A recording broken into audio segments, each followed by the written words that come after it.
Bom, agora vamos ouvir então o nosso estimado, querido e amigo senador João Capiberibe, já referido hoje, desde manhã, como autor de uma lei que abriu portas para todo tipo de desdobramento, né, e que talvez devesse ser um exemplo, né, em toda a América Latina de nós adotarmos esse tipo de critério. Quando se abre a porta, se avança. É uma honra ouvi-lo, meu senador. Muito obrigado, uma boa tarde a todos e a todas. Quero cumprimentar inicialmente o presidente do nosso partido, Carlos Siqueira, o presidente da Fundação, Renato Casagrande, e meus companheiros de mesa, né? Começando pelo Horácio, o Bruno, o Gil e o coordenador Beto Albuquerque, e toda a militância do partido e os convidados de outros partidos e principalmente os representantes dos países vizinhos aqui dessa América Latina pouco integrada, né? Principalmente pelo Brasil, que está de costas para os vizinhos, né? É muito impressionante como nós, brasileiros, temos uma profunda ignorância dos nossos vizinhos. Mas, enfim, eu queria só explicar que eu falo, né, no contexto do documentário sobre transparência, de que o Brasil é um país que foi feito por poucos e para poucos. Isso tem uma explicação. Você sabe que são 3 datas emblemáticas no nosso país. 1888, com o fim da escravidão, 1889, com a proclamação da República, e 1891, com a promulgação da primeira Constituição Republicana, que excluiu do direito de voto os analfabetos. Ou seja, cassou os direitos políticos, naquele momento, de em torno de 95% do povo brasileiro. Portanto, esses 5% que organizaram o país ao longo, que é o Brasil republicano do século XX, organizaram para eles, não é? E, por incrível que pareça, né, nós avançamos muito, mas ainda temos coisas complicadas. Ainda continua sendo, nessa área da contribuição coletiva, dos impostos que nós pagamos, são distribuídos entre poucos, não é? E nós temos 3 grandes ralos da drenagem de imposto pago pelo coletivo, pela sociedade brasileira. O primeiro deles é a sonegação fiscal. De acordo com o Sindicato dos Procuradores da Fazenda Nacional, eles fizeram um estudo e detectaram que 27,6% de tudo que se arrecadou em 2014, 27,6% da arrecadação de 2014, que corresponde a 518 bilhões de reais, esse dinheiro não entrou nos cofres. O dinheiro foi pago pelo contribuinte, mas foi surrupiado na ponta da arrecadação. 518 bilhões de reais é um rombo difícil de ser preenchido pelo governo. O que é que o governo faz? Ele vai ao mercado, aí escancara de vez, ele toma dinheiro emprestado. Então, nós temos uma dívida pública que tem vários números, não é? A gente não sabe muito bem, porque não há nada mais obscuro, mais nebuloso do que a dívida pública brasileira. Nós, parlamentares, senadores, deputados, não temos o direito, porque incluíram um artigo na Constituição, inclusive um artigo que não foi votado, o artigo 166, a letra B do artigo 166, que exclui a dívida pública do debate dos parlamentares. Dizem que esse está provado que o relator da época incluiu na Constituição sem que fosse votado em plenário. E o relator da época era o então deputado Nelson Jobim, que depois foi ministro do Supremo Tribunal Federal e que foi vetado pela Venezuela agora, não é, como observador eleitoral. E nesse aspecto eu acho que a Venezuela tem inteira razão. Eu vi que foi uma chiadeira danada, o TSE chiou, mas eu também alguém que me introduziu alguns artigos. O único que se conseguiu provar foi a letra B do 166. Então, esse é um ralo enorme, de acordo com os números. Eu tenho aqui os dados retirados da Secretaria do Tesouro Nacional, em que o governo gastou com a dívida pública ano passado, não se sabe se juros e amortização. Amortização não é, porque se fosse amortização, esse ano nós teríamos uma redução drástica na dívida. O governo pagou 970 bilhões no ano passado. 970 bilhões de reais com juros e serviços da dívida. E esse ano a dívida foi lá para cima de novo. Então, é uma coisa nebulosa, mas que drena 45% do orçamento da União. Nós, parlamentares, não temos direito nem de tocar. Já chega separado, nós não temos, a Constituição veda que o parlamento discuta isso. Bom, e o terceiro ralo, bom, primeiro, a sonegação fiscal, o segundo, o Banco Central, e o terceiro, a corrupção, aquilo que nós conhecemos popularmente como corrupção, que é a subtração de recurso público na ponta da aplicação do dinheiro. Se a gente somar tudo isso, esse país está inviável. O que nós temos que mexer é exatamente com esses 3 pontos, né? E outra coisa, o Brasil não tem leis para punir sonegador. De 95 para cá, todas as leis que previam punição de sonegação fiscal foram revogadas, né? Uma por uma foram caindo. Então, hoje, se o fiel depositário resolver não entregar ao erário, aos cofres públicos, com ele não vai acontecer absolutamente nada. Ele pode ser detectado, aí vai para o CARF. Vocês estão acompanhando. O CARF é o Conselho de Administração de Recursos Fazendários. Tem pendente lá no CARF 520 bilhões de reais que está sendo discutido, e já se viu que tem uma corrupção desenfreada no CARF. Isso, na União, nos estados e no município, é absolutamente igual. A sonegação, realmente, ela, diferentemente de outros países, né, nos Estados Unidos, ninguém conseguia prender um dos maiores criminosos dos anos 30 nos Estados Unidos, só prenderam por sonegação fiscal, né? E em países como a França também, a sonegação fiscal é punida rigorosamente. No Brasil, ela é, inclusive, premiada, né? Você pode sonegar, você vai lá, depois entrega o dinheiro do fisco, está tudo resolvido. É como se alguém roubasse a tua televisão, usasse 2 anos, depois entrega, pronto. Está resolvido. Enfim, essa é uma questão complicada, que são 3 pontos que nós temos que nos debruçar, porque a crise está aí, não é? A crise está aí, nós temos que dar respostas à crise e nós vamos ter que, bom, enfim, resolver o problema desses 3 problemas que nos afligem. Na ponta da arrecadação é o que trata a Lei Complementar 131, da ponta da aplicação do dinheiro. Na verdade, essa lei foi feita para o cidadão, exclusivamente na tentativa de fazer a prevenção do desvio do dinheiro. Porque o governo brasileiro, todas as instituições públicas brasileiras, eles emitem uma nota de compra, não é, se comprometendo a adquirir esses produtos e a pagar por ele na pronta entrega desses produtos. Então, é nessa fase em que nós obrigamos que os entes públicos colocassem na internet da maneira detalhada, como já foi explicada pelo Gil Castelo Branco. Então, a lei prevê exatamente isso, prevê a publicação em tempo real, ou seja, e aí tem uma explicação, porque, como disse o Gil, o Brasil precisa fazer uma lei e depois tem que regulamentar. E na regulamentação pode mudar a lei, que é o caso da Lei Complementar 131. Na regulamentação, eles traduziram o tempo real, dizendo 24 horas depois do feito contábil. Não é assim. A ideia, e é perfeitamente factível, é na hora que qualquer ente público emite uma nota de compra, chamada nota de empenho, essa informação vai para a internet, porque ali o cidadão pode prevenir. E aí eu queria mostrar uma animação que eu trouxe aqui, que talvez seja como é que você previne, porque está tudo lá as informações. É claro que como A lei no Brasil ainda não está, digamos, nós temos o que em torno de 50% a 60% da lei que é cumprida, não é?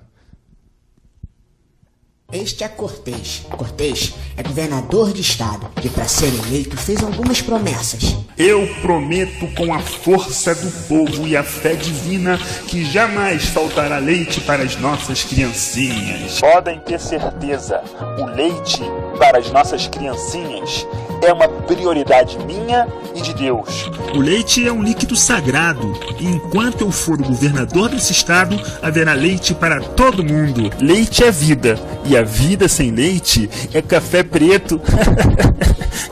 Entenderam a piada?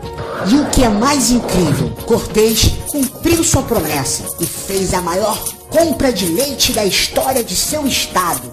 Mas o que Cortez não esperava é que Joãozinho tivesse acessado o portal da transparência. Eu acessei o portal da transparência e achei estranho o valor do leite comprado pelo governador Cortez.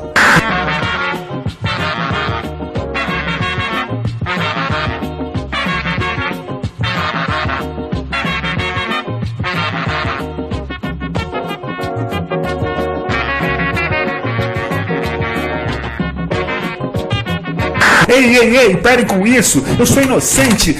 Eu sou inocente! Faça igual ao Joãozinho. Acesse o portal da transparência e contribua no combate à corrupção. Curta, Brasil animado. Muito obrigado. Eu acho que isso explica...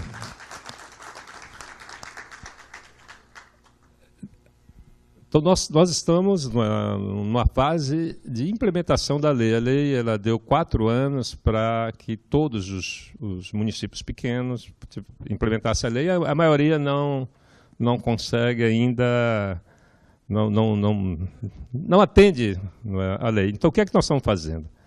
No Senado, eu acabei de passar um projeto de resolução criando uma comissão de transparência, porque é evidente que nessa área da aplicação dos recursos, da receita, está mais ou menos equacionado, o que resta é cumprir. Mas para cumprir a lei, é preciso fazer igual o Joãozinho fez. Não é? Então, o que é que está acontecendo? Nas redes sociais, principalmente redes sociais, há um movimento no sentido de estimular que as comunidades locais elas passem a fazer acompanhamento de gastos públicos. E aonde? Nas prefeituras ou nos entes de seus estados. Quem que não esteja, não esteja as informações à disposição da comunidade, que eles acionem o Ministério Público, não é? E o Ministério Público, então, toma as providências para que o gestor coloque, cumpra as determinações legais. O Ministério Público do Brasil é o fiscal da lei. Então, há muitas páginas, muita discussão. Na internet, eu queria mostrar, eu pedi para eles baixarem 2 páginas só para... uma chama-se Fiscaliza BR, e que diariamente, não sei, né, eles colocam... Você poderia colocar lá para mim? É uma página que levanta casos de superfaturamento. Por exemplo, esse aí é o Fiscaliza Agora. É um grupo de Minas Gerais, de jovens de Minas Gerais, que se organiza e eles levantam as informações dos portais de transparência, Gil, uma coisa bem interessante. Conhece, né? E disponibilizam para todo mundo o acesso. Esse é um caso. Outro exemplo, vamos ver se... Eu sei que são vários casos. Eu tenho Contas Abertas, que é um trabalho muito conhecido e reconhecido por todos nós. Esse é o portal da transparência. Tem um que chama Fiscaliza BR. Aqui está. Se você puder abrir essa primeira notícia aí, você sabia que total de pagamentos... E aí eles vão fiscalizando... Pode voltar, eu acho que a gente não montou direito. Então, esse é um caso. Olha, eu não consigo ler porque... Que o pagamento efetuado com cartões de pagamento do governo federal em 2015 foi de 34 milhões de reais. 34 milhões. O órgão de Guergos gasto é a presidência da República com valor de 9.250.000 com cartão. E aí, será que dá para a gente ver mais algum exemplo aí? Então, são pessoas que se dedicam a acompanhar, e está surgindo também a nível municipal, estadual, e tem algumas questões que eu estou mediando junto ao Procurador-Geral da República. Ó, tem mais aí, ó. Vamos ver se... Esse aí é o caso da resma. Olha, resma 10 vezes mais cara do que o valor do mercado. A Secretaria de Educação do município de Poranga, no Ceará, está adquirindo papel alcalino, aí dá todas as... Esse tipo de papel A4, e está pagando por cada resma R$ 150 a unidade, e quando custa 15. Né? E aí pode levantar que está cheio de, quase diariamente, eles detectam. O grande problema é que nós não conseguimos ainda fazer com que esses grupos se generalizassem na sociedade. Para o Rio de Janeiro, se o Rio de Janeiro resolver fiscalizar as suas prefeituras, montar uma paginazinha simples, porque uma página é uma coisa muito simples, é uma página de Facebook. É uma página de Facebook, eu posso fazer na minha página pessoal. Eu posso levantar a informação e eu mesmo colocar. Né? E aí, muita gente vai compartilhar.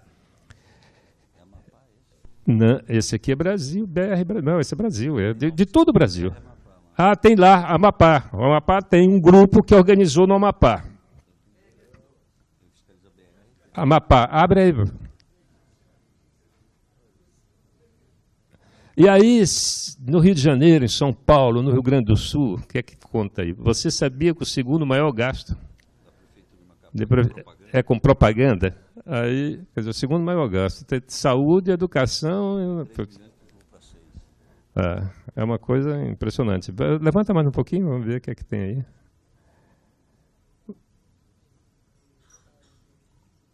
aí. Isso aí é sobre. Aí pega a informação de todo o Brasil e vai colocando aí, vai educando. Porque as redes sociais hoje começam a ter uma influência muito grande na formação da opinião das pessoas, não é? E isso é importante que... porque não precisa, para você organizar uma página dessa, é como organizar a sua própria página, apenas vai lhe dar um pouco de trabalho, né? Mas quem é que não tem curiosidade para saber o que é que o seu prefeito está fazendo com o dinheiro? Né? Muita gente tem. Então, é isso que termina fazendo com que esse movimento tenda a crescer no país. Mas para a gente ter um controle... Porque, veja só, a corrupção,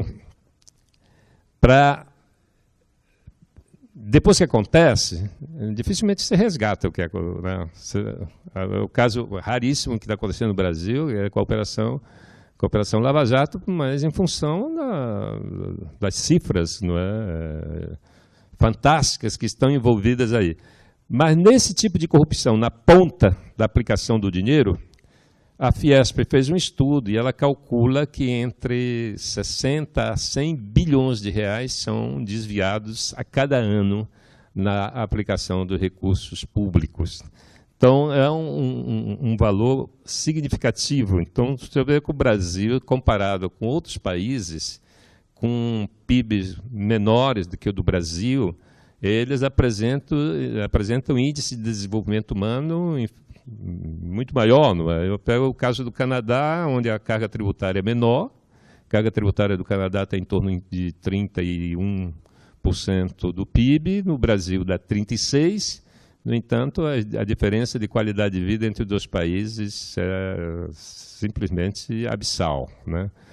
No caso do IDH, o nosso IDH é menor do que o do Chile, menor do que o da Argentina. Né? E o tamanho do nosso PIB, né? A carga tributária do Chile é em torno de 21% do PIB. Então, o que acontece, o grande o nó que está dado, né, que entrava o desenvolvimento no nosso país, é a sonegação, porque além da falta desse recurso para que o Estado possa realizar políticas, ele provoca uma concorrência absurdamente desleal na sociedade, né? E também esse dinheiro corrompe a base, né, do aparelho de Estado. E depois vem a dívida pública, que essa, então, é tremenda, e, por último, a corrupção na aplicação do recurso.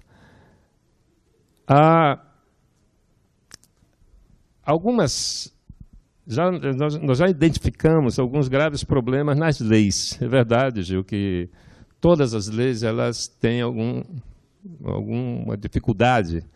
E aí nós estamos aprimorando, né? Nós criamos uma comissão permanente de transparência e governança pública, não é, no Senado.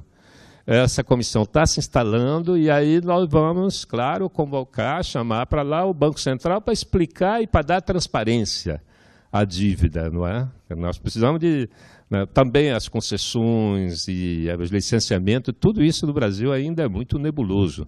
Nós demos um passo importante na execução orçamentária financeira. Nesse aspecto, nós demos um passo adiante, mas ainda falta o rigoroso cumprimento da lei. E, por último, no que diz respeito ao tempo real, porque o ideal era fazer um link no sistema, lá na base de dados das entidades, e jogar direto na internet. Mas a justificativa é que iria os erros também. Eu digo, não faz mal, né? Os erros se corrigem, né? Porque é evidente que você pode comprar gramas de algum produto, ou quilos de algum produto, e alguém lá digitar grama, né? Claro, vai dar distorções, mas a luta agora é para que realmente a lei seja cumprida em tempo real.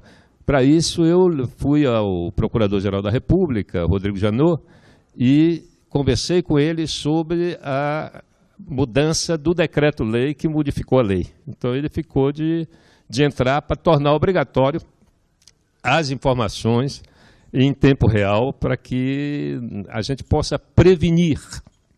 Na hora que você emite a nota de empenho, né, e tem vários casos aqui, esse caso do Joãozinho é baseado no fato real, né? E tem vários casos já de que foi possível brecar aquele tipo de desvio, porque a nota de compra foi para a internet e aí as pessoas se mobilizaram. Portanto, o que nos falta agora no Brasil, né? O Brasil tem leis que pegam, tem outras que não pegam, né? Tem isso no Brasil. Agora, a lei da transparência, ela já pegou, não é? Ela já pegou e ela se expandiu, não é, para outros tipos de informações que estão entrando direto nos portais de transparência. Agora, para que haja um rigoroso cumprimento da lei, aí precisa sim do controle social. Aí precisa da mobilização, precisa, claro que os partidos políticos, e alguns partidos políticos, é constrangedor falar disso, não é? É tremendamente constrangedor falar em transparência para alguns partidos, não é? Porque isso inibe, de fato. A grande verdade é que a informação inibe a malversação, o desvio do recurso. E na medida que a sociedade se apodera dessas informações que já estão disponíveis, porque aqui a Prefeitura do Rio tem muita informação, o Governo do Rio tem muita informação, e tem muitos abusos também. Tem muita coisa, como lá foi mostrado aqui, a Prefeitura contrata o serviço não é feito e o dinheiro do contribuinte vai para o ralo. O dinheiro do contribuinte paga o serviço que não é feito. Enfim, eu espero que a gente possa continuar avançando, e também estou com um projeto de lei no Senado, que aprimora, né, uniformiza a apresentação, porque no caso da usabilidade tem graves dificuldades, nem sempre as pessoas têm paciência de sair navegando, clicando aqui e acolá, até achar, por exemplo, tem uma questão, por exemplo, os salários dos nossos juízes, desembargadores. Esse povo do judiciário, eles não querem dar informação. Então, eles criam uma dificuldade enorme para você chegar lá, até chegar à informação final nos portais de transparência. Eles têm lá o portal de transparência, mas terminam criando muita dificuldade de acesso. Então, nós estamos normatizando. A nova lei, ela já vai definir um padrão, não é, de porta de saída da informação. A nova lei vai acrescentar alguns passos antes do processo de compra, não é? Por exemplo, a demanda hoje é muito comum encontrar no Brasil compras absurdas, não é? Compras para 10, 15 anos de um mesmo produto, e ninguém sabe quem fez a demanda. Então, isso tudo nós estamos regulamentando e estamos também aumentando a punição, não é? Que a punição era meio branda, né? E terminava punindo a comunidade e não o gestor. Então, agora nós estamos acrescentando alguns parágrafos ali, tornando o descumprimento da lei da transparência crime de improbidade administrativa. Eu acho que aí nós teremos já um estímulo maior, né? Porque a lei que não pune não é lei, né? É o caso da sonegação. Se não tem punição para sonegação, aí você entrega o dinheiro do contribuinte para o Estado se quiser. É uma coisa voluntária. O imposto deixa de ser imposto, passa a ser voluntário. Então, a lei deve ser modificada, vai sofrer várias modificações. É claro que eu espero que a gente não leve 10 anos para aprovar essa lei, porque a lei complementar 131 nós só aprovamos em função de um festival de irregularidades e de desvios do Parlamento brasileiro, tanto no Senado como na Câmara. Naquele momento o Beto estava lá, né? Estava lá e se distribuía, parecia uma agência de viagens, se dava passagem para todo mundo, para namorado, enfim. E aí veio o escândalo e terminamos aprovando a lei graças ao apoio incondicional da bancada do nosso partido. Tá, lá o Beto, estava o Rodrigo Hollenberg, que parece novinho ali, né? Desde o dia 1º de janeiro que ele assumiu para cá, ele já envelheceu uns 10 anos, né? Mas está indo bem. Então era isso, muito obrigado. Eu espero que a gente possa avançar.